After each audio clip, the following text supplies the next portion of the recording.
Ginit ang ilang mababatas at legal expert na dapat simulan na agad ang impeachment trial ni Vice President Sara Duterte. Sagot naman ni Senate President Chisa Escudero, magkakaroon lang ng special session ng Kongreso kapag iniutos ng Pangulo. May unang balita si Bob Gonzales.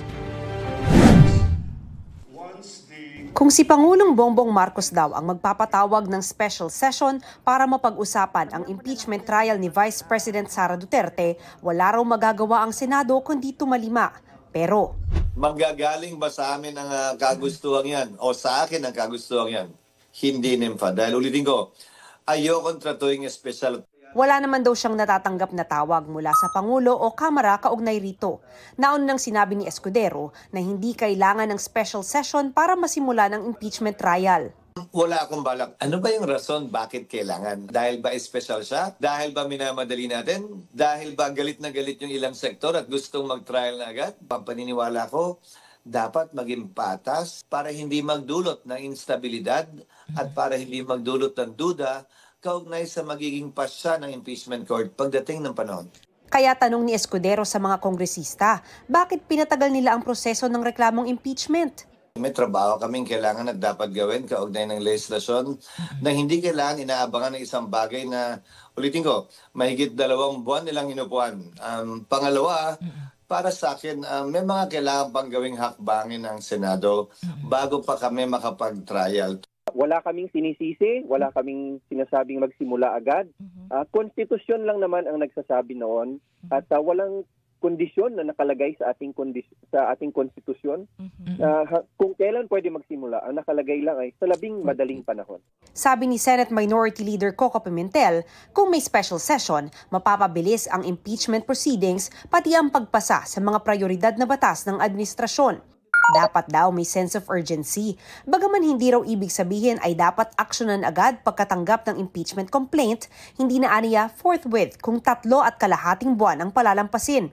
Sagot ni Escudero, hindi espesyal si Vice President Sara Duterte, hindi espesyal ang posisyon ng Vice President para sa kanya madaliin namin, sa Chief Justice hindi, sa Ombudsman hindi. Pare-pareho lamang silang impeachable officers na sa ilalim ng konstitusyon ay dapat tratuin din ng pare-parehas. Noong impeachment ni na dating Chief Justice Renato Corona at Ombudsman Merceditas Gutierrez, inabot ng mahigit 1 buwan bago nag-trial ang Senado. Ayon naman kay retired Senior Associate Justice Antonio Carpio, pwedeng magpatawag ng special session ng Pangulo para sa isang urgent bill at doon matalakay na rin ang impeachment. Siguro isang session day lang yon. So, kahit na 20 days, kaya na yun eh. So they can now convene as a impeachment court dahil they are in session. Kahit mag-resign daw ang bise bago ang impeachment trial, sana raw ituloy pa rin ang paglilitis. Kung morally, mentally or psychologically unfit ang isang mataas na opisyal sa gobyerno, ay dapat matuloy, maprohebahan yon at makonvict siya ng perpetual disqualification from holding public office. Pero para kay retired Associate Justice Adolfo Ascuna, na isa sa framers ng 1987 Constitution, the Constitution doesn't say that. Yung disqualification parang incidental na lang yan after removal. Kung walang removal, I don't think you can have disqualification. posible ngang hindi raw matanggal sa pwesto ang bise kahit hatulang guilty ng impeachment court. Removal from office and disqualification from holding any office under the Republic. Yun po ang maximum. Maaari pong kahit na i-convict nila na hindi nila i-impose yung maximum na yan, maaaring pagalitan lang. Yung sinasabi na censure or reprimand. Ang malinaw raw, dapat umpisahan na ng 19th Congress ang impeachment trial bago matapos ang termino nila sa June 30. Kung hindi pa nila umpisahan, at saka na lang on the 20th Congress nila umpisahan, palagay ko may problema. Dahil it's possible na yung mga pumirma na congressmen ay hindi na nanalo uli.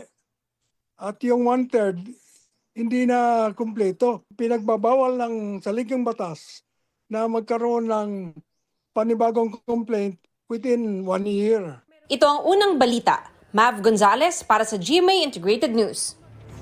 Igan, mauna ka sa mga balita, mag-subscribe na sa GMA Integrated News sa YouTube para sa iba't ibang ulat sa ating bansa.